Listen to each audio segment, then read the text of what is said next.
Well, let's get 1 through 10, and we are going to do it like we've been doing it for the positional rankings. We're going to read off our own personal ones, and I am glad because I'm looking at the finalized ones, and I think there's a crying shame on this one. Ricky, give us your 1 through 10. Well, wouldn't be a top 10 if I didn't add something controversy to add, but I got Mike Budenholzer at number 10. Controversial. Tom Thibodeau at number 9. Dwayne Casey, number 8. Nate McMillan at number 7. Greg Popovich at number 6. Eric Spoelstra at 5. Quinn Snyder at 4. Mike D'Antoni at 3.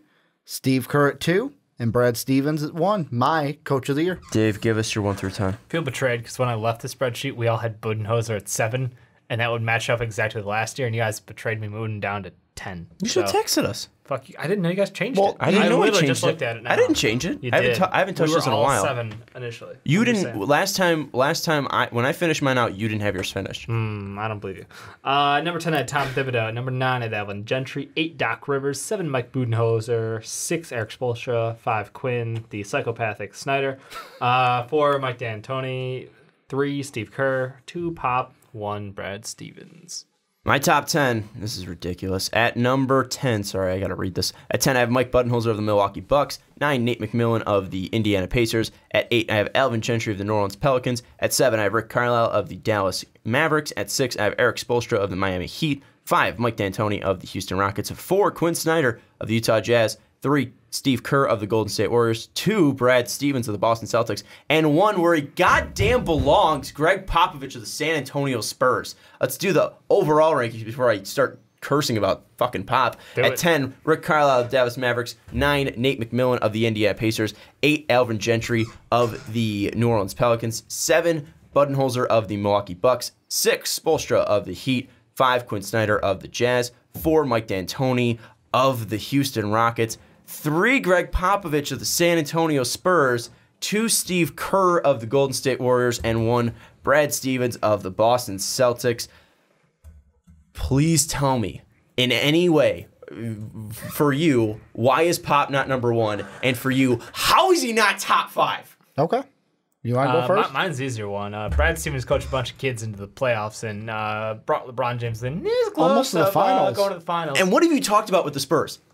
You know, that they have had nobody besides LaMarcus Aldridge last year, and they were one of the best teams in the West. Part of the problem is Pop in that, though. Him and Kawhi, we're not on the same page. That's exactly why he's 6. You had Kawhi Leonard, and you completely screwed it up, and you tried This isn't on Kawhi No. You tried to be on one side, and Greg Popovich could have been like, I'm going to be the bigger man. I'm going to make sure we don't lose Kawhi.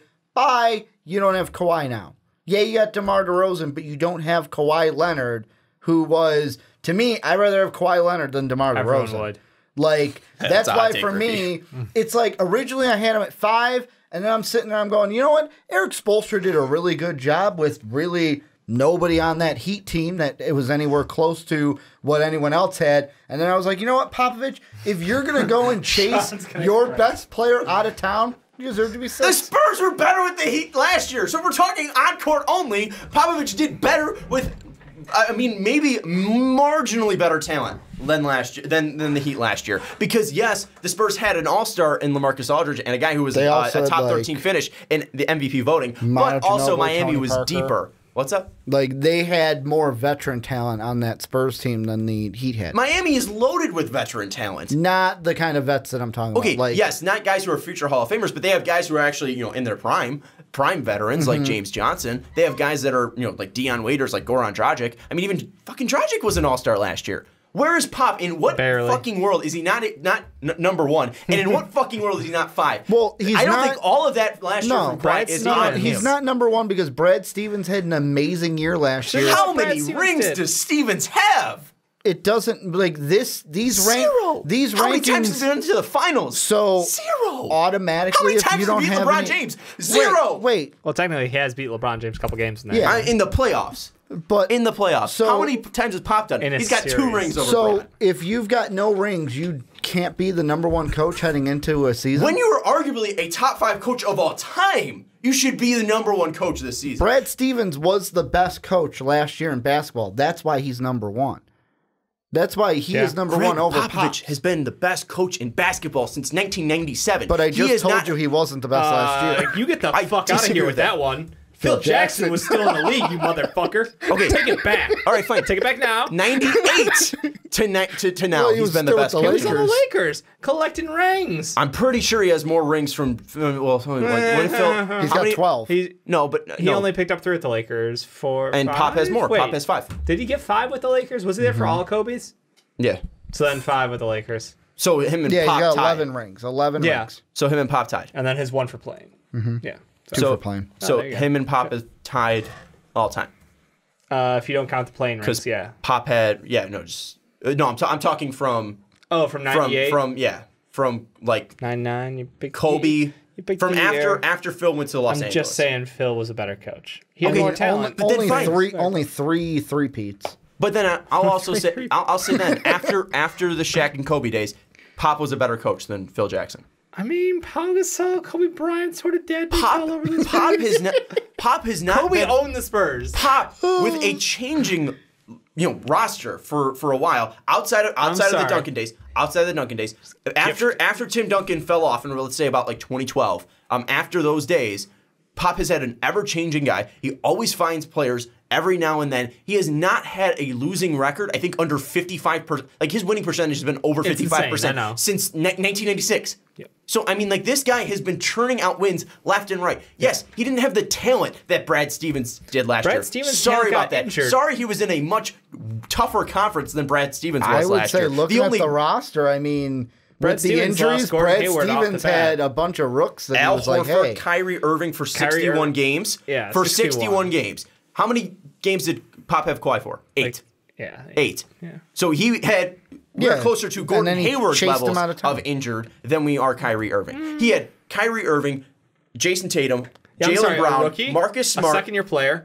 I'm not saying he didn't and do then a guy poorly. who can just Brad chuck Stevens and shoot to 30% from 3. Brad Stevens That's the argument you're going to give me? Brad Stevens is 2 for me, but Marcus Smart is a guy that was getting possibly offers of 4 years, $50 million from other teams. He's not just a chucker from 3. He is one of the best defensive players in the guard defenders. We look at Jason Tatum. Jason Tatum was a top 3 pick. So the fact that he did as great as he did was bolstered by the fact that Brad Stevens was there, but also there was talent to help him ease into that role. Jaylen Brown he was shoved into that role because his he was eased in at first. Shattered his leg on the floor. But he was eased in at first because he had Kyrie. Now, once Kyrie was down, he was shoved into a bigger role, but he still had Kyrie out there.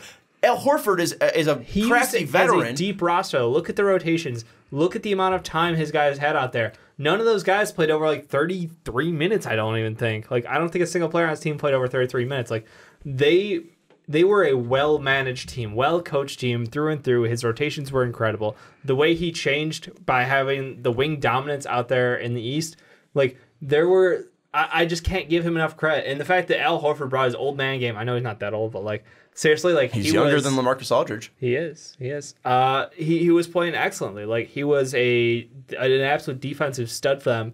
He was passing out of the low post, the high post, anywhere they needed him to. Like, the way he's gone from using Isaiah Thomas 1 year to then going to Kyrie Irving and a bunch of kids. Like, Kyrie Irving's still 24, 25. Like, I'm sorry. The fact that he's done so much with such young talent and the depth that he's got there is impressive to me. What Greg Popovich has done lifetime, shit's all over him. Okay. Yes, I'm not disagreeing with that. But this is going into the 2018-2019 year. I'll talk about the 2018-2019 year and also last year. Yes, again, I don't think anyone's arguing the fact that Brad Stevens has a better resume than Pop throughout his career.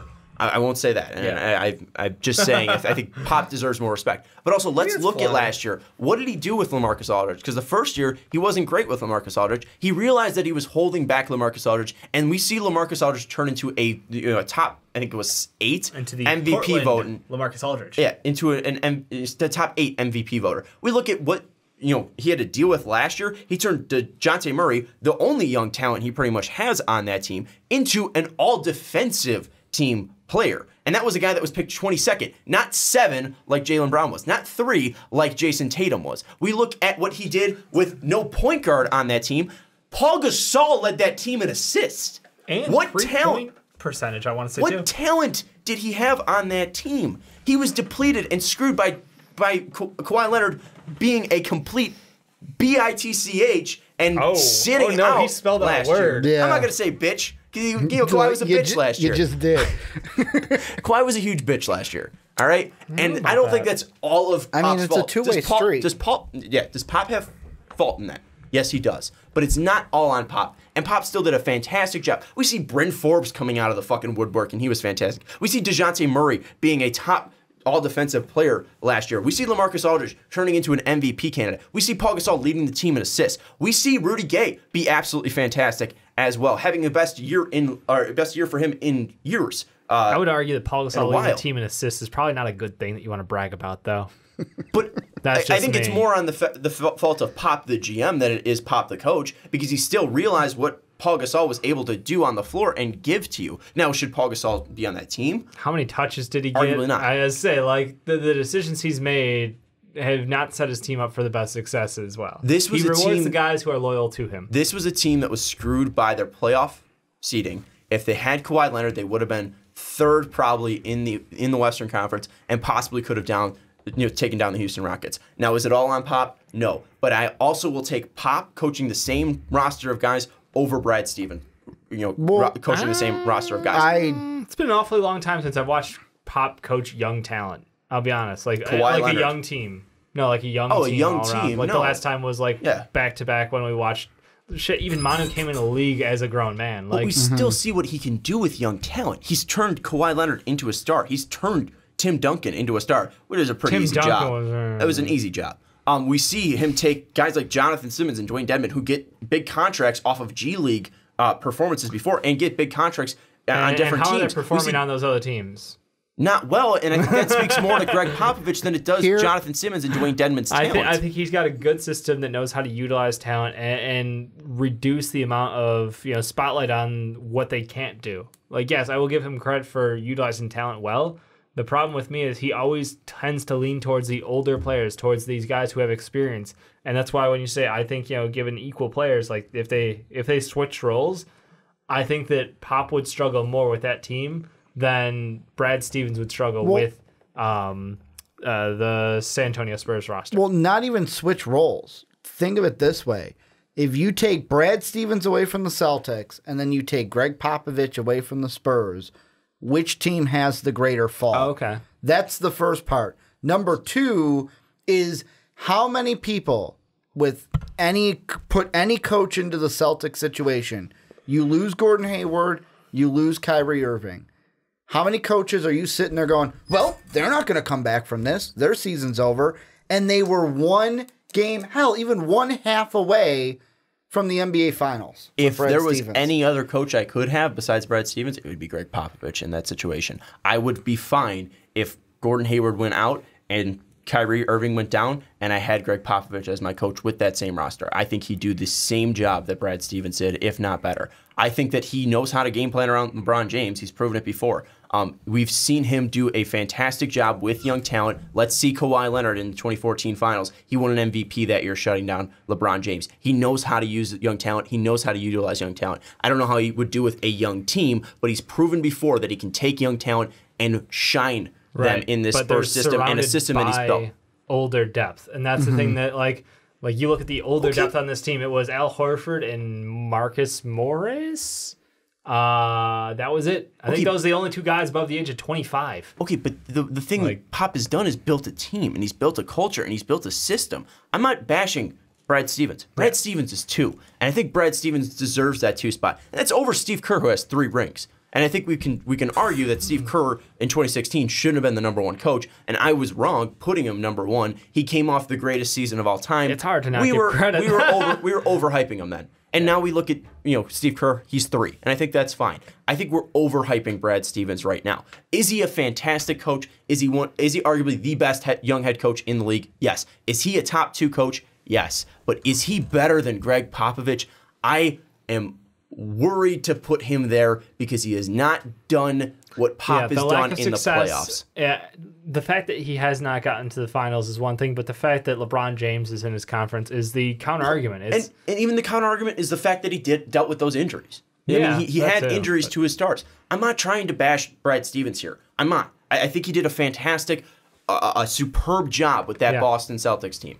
But I think Greg Popovich deserves more respect than what he did this year. I mean, I don't agree with the 6, but like I had him at 2, and it was close for me. I'll be honest. Well, even if Ricky didn't put him at if he put him at 2, Brad Stevens would still be the number 1 coach. Yeah. Right, so it was 2-1. Yeah. But the thing that I can't help but knock Greg Popovich for a little bit this year is how the whole Kawhi Leonard thing played out. Because no matter what side you're on, whether you hate Kawhi or you're not happy with Greg Popovich. Well, you know what I'm saying. Yeah. Like, you blame Kawhi or you blame Greg Popovich.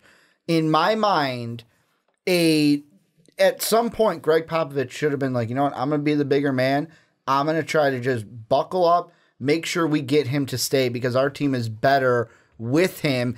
And he did it, but it was like, oh, let's do it at the end of the year. Should have been done sooner. He was coaching a team. And Kawhi Leonard gave them dates on, this is the last time I'm talking about Kawhi Leonard's San Antonio. I'm glad he's on Toronto. I hope he plays. I hope we see Kawhi Leonard. I am a fan of Kawhi Leonard's game. The biggest thing that I wanted to see him was out on the floor. I've said this on this podcast. Knocked Popovich for it. That's why he's coaching right now. He's trying to coach his team. Still his job he doesn't want to leave what he's doing right now and the players that actually want to be there. He's got the best assistant coaching staff in the league. I think he could take a night off and go. But it doesn't look bad to say, hey, here's my 13 guys that I've been trotting out that are showing up to practice each and every day to go and talk to Kawhi Leonard. I think that's something that's massively disrespectful to do to your team, to the guys that are out there and fighting and actually trying to play for your team, than Kawhi Leonard, who's giving you dates on this is when I'll be back. I think Pop did the best that he could in the situation that he was put in. It was a difficult situation, and I think Kawhi didn't help it. Now, again, is Popovich not at fault at all? No. Popovich has fault in this. I think it's a double fault. I think saying that Pop should step away from the team to go talk to Kawhi Leonard, I think that is something. I think you can take a minor day or two trip. I don't think so. I'll put it this way. I think that would be disrespectful to the other guys that are showing up. If Greg Popovich was in the NFL, would have worked out fine. It's because he was in the NBA, where the NBA is more of a players' league. He tried to do the Bill Belichick thing in the NBA, which doesn't work. I think it's similar to the Le'Veon thing, but different in ways because the Steelers didn't pay. No, Le'Veon. I'm saying what I'm saying though is the Steelers didn't pay Le'Veon Bell. That's why he's not showing up. Kawhi Leonard has this mysterious injury that no one knows about, and then Kawhi's giving them dates like Le'Veon gave them dates, and he didn't show up. That's more on Kawhi Leonard than it is Greg Popovich. Well, why was there distrust from Kawhi? It must stem from the coaching staff, must stem from Popovich. I think it's no. If I don't trust you, why should I put my body on the line? What was coming out was more about the team and at least the direction of what the team was doing with Kawhi and the medical staff, not on Pop. Because the biggest thing that the worries were this offseason was if Pop got him into a room alone, this is coming from Kawhi's camp, if Pop got him into a room alone, he could talk Kawhi into staying, and they did not want to do that. Pop is a genius. Pop is the best coach of my lifetime. I haven't been around long enough for Phil Jackson, so I'm going to say he's the best in my lifetime. Sure. And he's a guy that is a top 5 coach, I think, when this is all said and done. And I think that this Kawhi thing is more on a black cloud over Kawhi than it is Greg Popovich, and I think he did a fantastic job last year with the guys that he had. We did a 20-minute thing about. How many years left does he have as a coach? I'm just curious as a final wrap-up question, and just I know Pop's at the end. I know this year's a lock. I know next year's likely still here. I just don't know how many years after that he's going to stay, because it was always the question is like, okay, he's not going to roll out with Tim Duncan. Maybe he'll roll out with Manu and Tony. Okay, no, they're gone now. Maybe he'll roll out. Nope, Kawhi's gone too. Is he going to attach himself to a player again, or is it just the point where he's just like, when it's his time, it's his time? I think it's when it's his time. It's his time. As soon as they stop making the 3 to 5 years. Do you think he waits till he gets out of the playoffs? Because I think he's just gonna at one point just like, and I'm done with this. Exactly, and just walk away. I think it's just gonna be regardless of time. I think we could put 3 to 5 years on it, and I think the biggest thing that might throw a wrench in it would be health. Yeah. And I think that could be either way. Maybe his health is fine in the next 5 years, and he's like, screw it, I'm going to keep coaching. I think it's more on what Pop has, because he still does a fantastic job. Yeah. Obviously, he dealt with his loss of his wife as well, which was a huge downside. That's what I'm wondering, if he now is going to stick to basketball closer, because sometimes people, after a close death in the family, they have more time that they want to spend something they're comfortable with, something they enjoy doing. So I think that he might now be longer. like a longer-term coach than initially expected. People were expecting him to be gone in the next year or two. Yeah. I'm now looking at that 5-year range as well. I don't know when it's going to happen, but just the thought I have in my head is kind of like an analogy, is like the one scene from like Rick and Morty where Rick is sitting there doing something and he goes, and I'm done with this, and just burns it all. And it's like, that's going to be Pop. He's going to coach, and then one day go, and I'm done with this, and then just walk away. And it's like, oh, Pop retired. Yeah. I just think it's, I think that Greg Popovich deserves more respect and deserves to be the number one coach on this list. Was Brad Stevens fantastic? Yes. Was he coach of the year last year? Yes. But also, does Bill Belichick win coach of the year every year in the NFL? No. But is he still the best damn coach and has been the best coach for years now in the NFL? Yes. I don't think it matters what you did last year fully. I think Brad Stevens did a fantastic job. That's why he's 2. But Pop not only deserves respect for what he did last year, but also throughout his career. Other guys on the list, I thought I was going to be coming here trying to defend Gwen Snyder, but you guys backed me up here at 5. A guy that did a fantastic Jazz team last year. Did a fantastic job without Rudy Gobert. Did a fantastic job with Rudy Gobert. Did a great job in the playoffs and with Donovan Mitchell. What are your thoughts on Quinn Snyder? My only question for this Jazz team is how much does the offense not just change, but what different look do we see from the offense now that Igor is in Philly and not with the Jazz? More Joe Ingles. Jumping Joe! More Joe Ingles is the answer, and that's how they win more games, guys. I don't know how you don't see it. It's written on the walls. He's one of the most efficient 3-and-D players in the league. I'm going to get you jingle bells for the year, and you just ring them every time you say his name. I'm down for it. I'm a buyer in his stock. I really think that Quinn has done a wonderful job. The defensive rating is incredible. Like, after Gobert's return, look at that Utah team and what they were able to do. It's incredible from a statistical point of view. The win-loss record, like, you don't even need to look at it. You just look at that, like, holy shit, the impact that he was able to utilize. Like, we all knew Gobert was amazing defensively. They've been a good defensive team with him as the anchor, but, like, in this past year, coming off of that injury, I did not expect them to make that leap. And obviously, Donovan Mitchell's story is incredible, and, you know, how he was able to figure out the right way to use Donovan Mitchell and to actually, you know, lean into that when you have a young player who has a breakout game. And you're like, oh shit, we might have something here. You know, how do you react to that? How do you make sure that it's best for him and the team? You don't, you know, slight a veteran or you don't take away time from somebody else on the team. They went into it. They let him keep growing. They let him roll with the ball. And honestly, that team, damn it, that team did a fantastic job throughout the whole the end of the year and even into the playoffs. You know, I will disagree every time Ricky says, you know, Donovan Mitchell rooked all over Russell Westbrook, but that's just the difference between us. One guy I want to shout out, and these are 2 new guys actually that are paired up together. Yep. At I believe it's 8 and 9. Alvin Gentry, 2016, was the 30th ranked coach. Way too high. A guy that we absolutely way too high. No, hold on, he's ranked way too high this year. Let me talk. He was ranked 30th back in 2016. A guy that was on the hot seat back then. 2017, he was still lower 20s, and now he's all the way at 8. You look at Nate McMillan. Last year, he was the coach that I had the lowest expectation for. I put him at 30. He was new to the job, but now he's up at 9. What are your thoughts on Alvin Gentry and Nate McMillan? Obviously, I'll go to Ricky because he's jumping out of his seat to talk about Alvin Gentry. I mean, Nate McMillan's the easy one. We didn't have high expectations for him last year. That Pacer team shocked the world basically, and now we're expecting better things from the Pacers. You said Eastern Conference Finals for the Pacers this year? You've gone on the record saying that? That was July. That was before the Kawhi trade. I'm not fully set on it, but I wouldn't be shocked. But Alvin Gentry, to me, like, I look at that and I go, at first I had him higher than I did. I ended up having him at 12. But I had him in the top 10. And then I started thinking, I'm like, this is a guy we had at 30 last year, and although DeMarcus did get injured, this team, like, what made this team really that much different? We didn't have a 30 last year. From 2 years ago. Well, he was towards the bottom. He wasn't a top 10 coach. Yeah, he was last year, 27 or 26. So what really made it different? Like, yeah, he had DeMarcus Cousins an extra few games, and that helped them get more wins to get into the playoffs. Like, I don't know what he did this year to get into the top 10. What it was what he did without DeMarcus Cousins, and the fact that this team finally had players around Anthony Davis that he was able to use and utilize, and this team was fantastic without losing, arguably a top 5 player at his position, DeMarcus Cousins. They lost him top 3. DeMarcus Cousins is a fantastic player. Let's just put it that way. Yep. They lost a fantastic player, and they were able to ride that storm, go into the playoffs, and then you see what he did in the playoffs. using Rajon Rondo, using Drew Holiday, and put the clamps down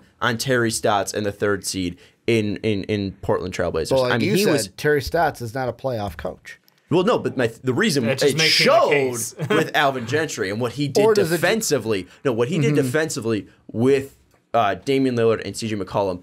That was a coach's thing. That wasn't anything with the talent. The talent sides on Portland's side. Playoff Rondo makes it easy. No, having playoff Rondo and having his veteran knowledge makes it easy to implement a game plan. But the game plan was Alvin Gentry's. Here's the question I'm going to ask you: if Fred Hoiberg would have beat the Celtics in the first round, would you have had him in the top 10? No. Why?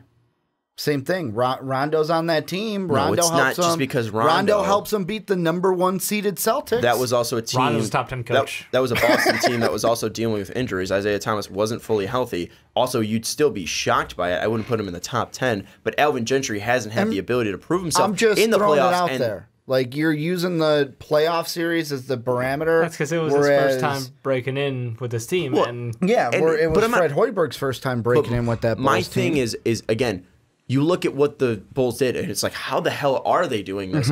We saw why the Pelicans were doing it, and it was because of Alvin Gentry. It was because of his game plan to attack Damian Lillard and CJ McCollum and try to trap them and try to make them and force the errors. And they did that, and that's why they won. They forced him in 4 straight games to force errors left and right. It was the defensive game plan that he installed against those players that made Alvin Gentry's coaching ability shine. And again, he helped this team after DeMarcus Cousins went down to roll with the loss and still go through that and make the playoffs. And this was a team that went from a fringe playoff team with DeMarcus Cousins and really solidified their spot as that 6th seed this year. I mean, it wasn't close because it was still a very tight Western Conference, but this was a team that you felt like was going to make the playoffs once it came down to the last 3 weeks of the season.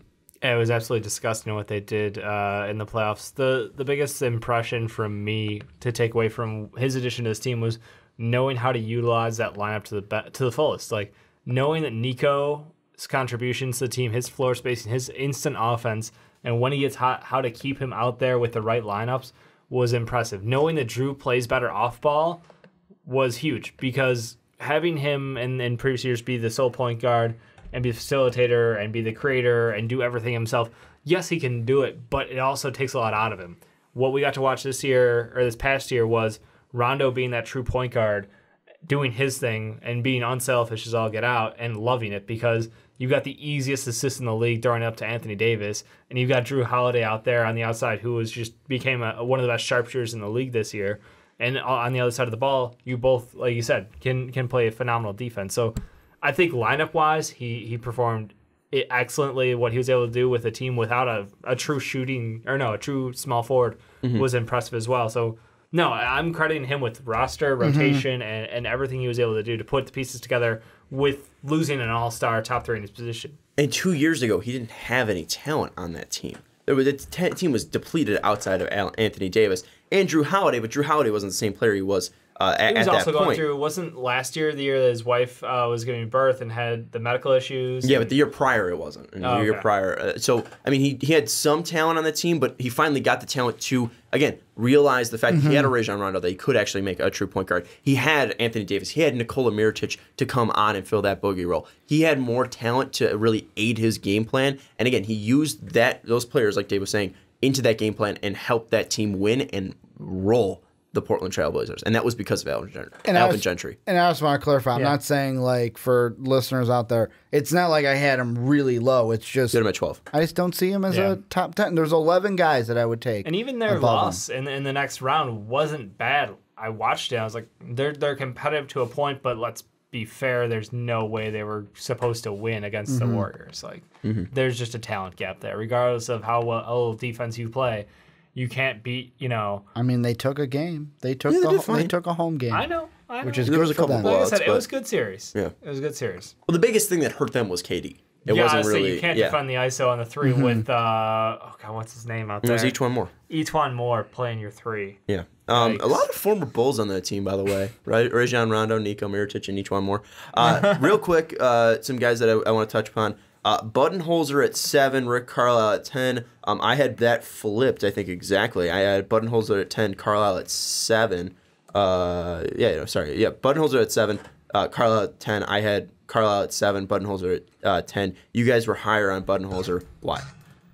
I mean, for me, it was so for that 10th spot. It was either Rick Carlisle or Budenholzer.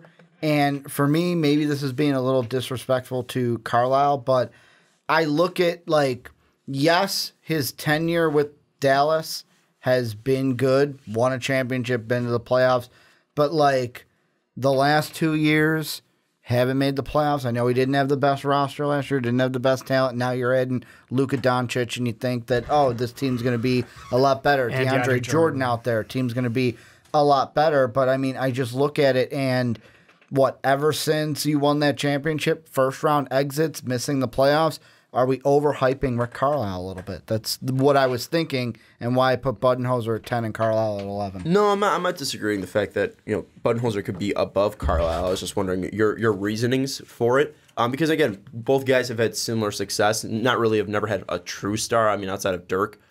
Dirk's a true star.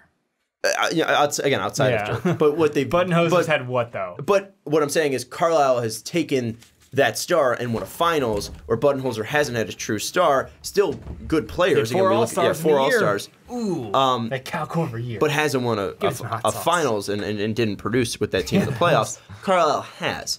And I think that's the biggest thing, is that we see that both of them had rough years and depleted teams over the past couple of years. But I think the coaching prowess still stands with them. It's going to be interesting to see what both guys do with a fresh new team. But I think the biggest thing is Carlisle, I think, can implement his game style more with a Luka Doncic, Dennis Smith Jr., and the players he has on that roster, where I think it's going to be more of a learning curve for a Budenholzer. That's why I have Carlisle above Budenholzer, because I think the effects of a Carlisle might be more seen than of a Budenholzer. I'm really curious to see what Budenholzer can do with this roster. Like, he is a master of, we joked about the Spurs East garbage, with him before, and he's a master of making, role players into something more than role players, getting more out of players than anybody really has.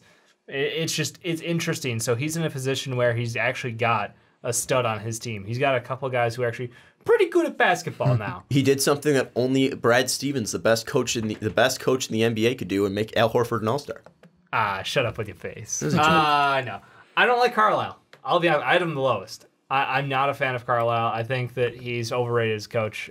I know he's a good coach. Why? But his 1 year was Dirk. Mm-hmm. Like, Dirk, J.J. Barea, and, oh, God, I'm going to Jason Kidd. Sean Marion. Like, they had a bunch of savvy veterans, yeah. Yeah, but that's also because LeBron and that Heat team kind of choked a little bit in the finals, too. To me, Carlisle is a good, not great coach. The shit with him and Rondo doesn't help him, in my opinion. Mm-hmm. That was years ago. I know. I hold grudges and I love Rondo. You're talking about years ago with Popovich, so I mean, we can talk years ago. I'm not talking about 1998 here. What do you mean? Like, you're bringing up the Popovich ring argument when you were talking about Popovich. But that's just because, again, I think he deserves more respect because of his past history. That's fine. Look, Carlisle. But wait, what does this have to do with Carlisle? Because he brought up, you said that, the Rondo drama from a couple years ago. Yeah. Oh, but that's like bringing up the Kawhi stuff 5 years later. Yeah. I don't think that defines a coach.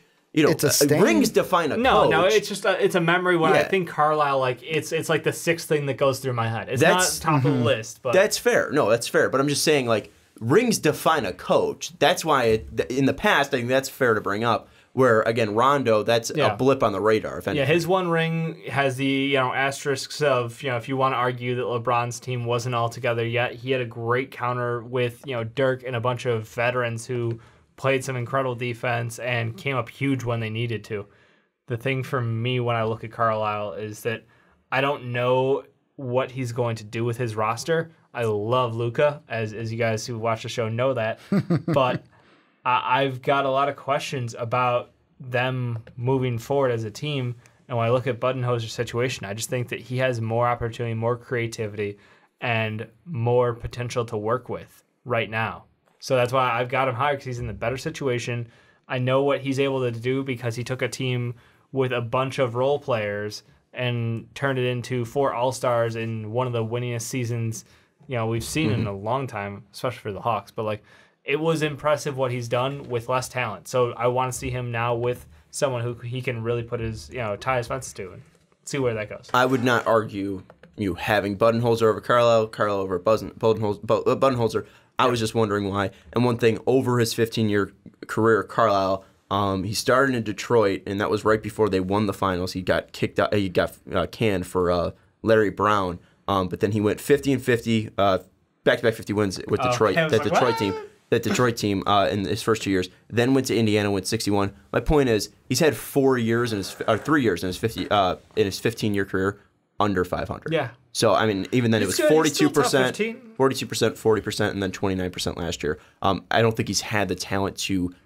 I think if he has talent, he's a playoff. He's going to make the playoffs. Publicly stating about tanking doesn't help his perception either. But that was more of Cuban than it was Carlisle. Yeah, but there's directions down.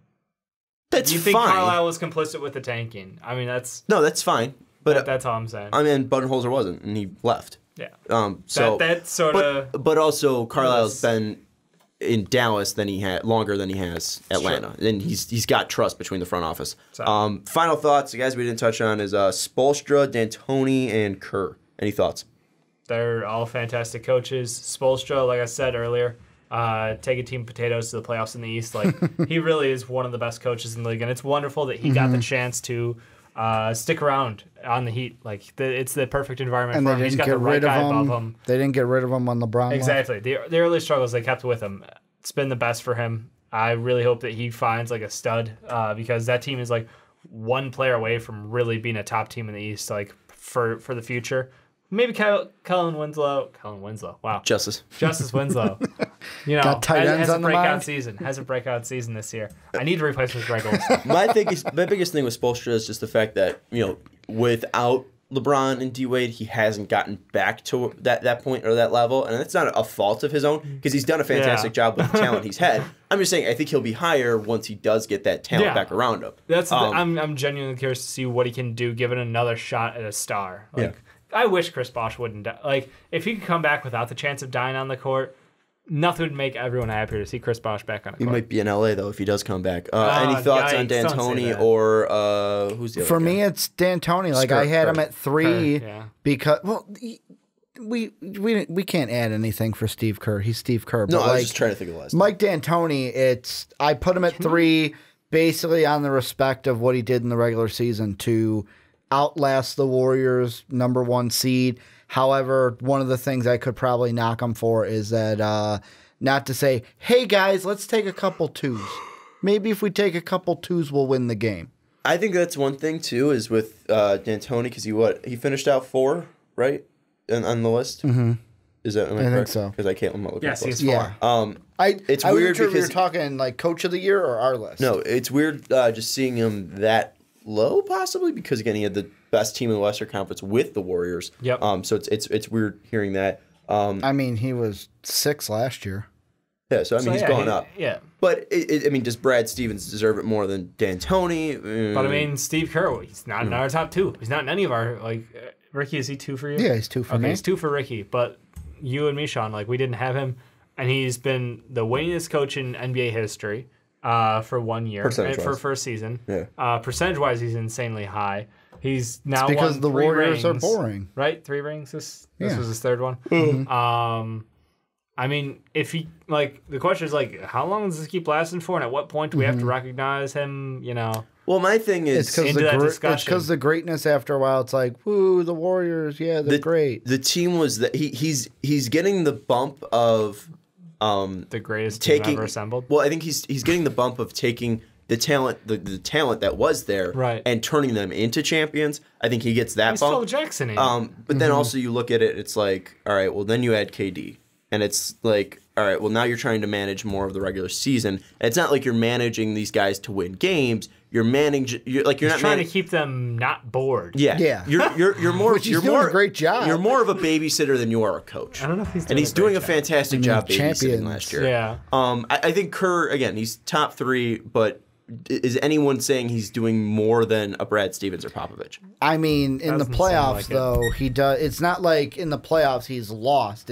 He makes good decisions in the playoffs. And I will puts give teams him credit. with Like his success. timeouts just feel like a fucking dagger at times when Yep. you feel momentum swinging. And he just boom. He knows when to use timeouts. He knows when to, and that's the one thing. Like, it's the simplest thing in the world to call a timeout, and yet so many coaches fail to realize when they've lost momentum. No, when we'll just play through it. When We'll it's play crucial, through it, man. when your team can fight through it, Yeah. and save those timeouts for later in the game, because I do like how the NBA has tried to clean up the ends of games, so it's not just timeout, and trading off possessions. Or hack-a-shack. Oh, I mean, even that, whatever. But like, the point is, there's a level of coaching there that's actually involved, and he's one of the best at knowing when to do it, when to not do it. And you saw the momentum swings in that Rocket series. Mm-hmm. I mean, the 27 missed threes is its own thing, but like he knows the game feel. He has that, and I think that's only something you get from playing in games like that for the amount of time he did, being around the environment as much as he did. Like, he's the perfect guy to be there, I think. It's just the circumstances just fit perfectly. Well, and like there was that one timeout, correct me if I'm wrong, where it's like the Rockets are on a roll. He goes, timeout, we're playing like duty. And then they like come out and it's like Kevin Durant just ignites. And it's like, oh, Durant's here. That's the nice thing is like when he does it, it's usually pretty brief and he's pretty straight to the point in those timeouts. Mm-hmm. I do love the pop timeout to like, I think it was like the start of a game. It was literally like they let in like an easy layup, first or second possession, called timeout just to be like, you're going to waste my time, I'll waste yours. Like, it was just like, it was a nothing. I don't think he said anything. The old they teacher came over, adage. and he just stood there silently for the entire length of the timeout and then let him go back out there. It was like...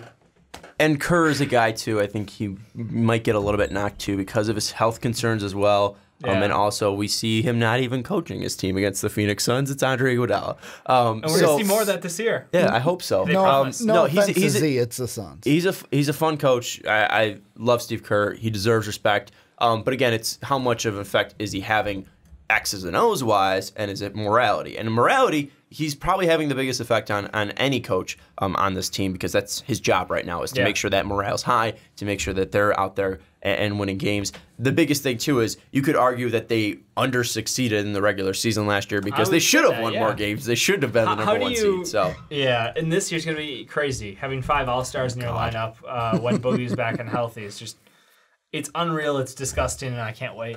And we will be joining you next week with our team rankings, taking together all of these rankings, taking the coaches, the 6-men, the centers, small forwards, power forwards, and we'll talk more about the teams. And then the next week we will be giving our playoff predictions. Am I spoiling by anything by saying the Warriors will be 1, Ricky? Oh, no, they ran away with it. How close was it? Like, I'm going to put it this way. points? I haven't put coaches in. Okay. But they are 164. The next team is 137. So they were almost an entire player. Like, they could have literally not had a player in a position, and it would have been number 2. How about you do this? Don't add Steve Kerr. No, because then the second... No, just before we do like the start, just don't add Steve Kerr and see the difference between the teams and let us know, and then add Steve Kerr and then see how much drastic it will be. They're not going to be first if I do They'd be like that. 2 points behind the second place team currently. That's fine. No, but I just want to know. That's But how then it'll be like 28. So then the difference is like 28 between those teams. If they're 2 behind, he's probably The going to difference would be 3. a negative 3. Is it 3 for the other team? 3. So then it will probably end up being like a 27 difference. Yeah. So if we take out an Andre Iguodala, they still they can run. Let's put it this way: the 2. team below them, and I'm spoiling this by the way, 1-2. The team below them is only gaining 1 point on Steve Kerr.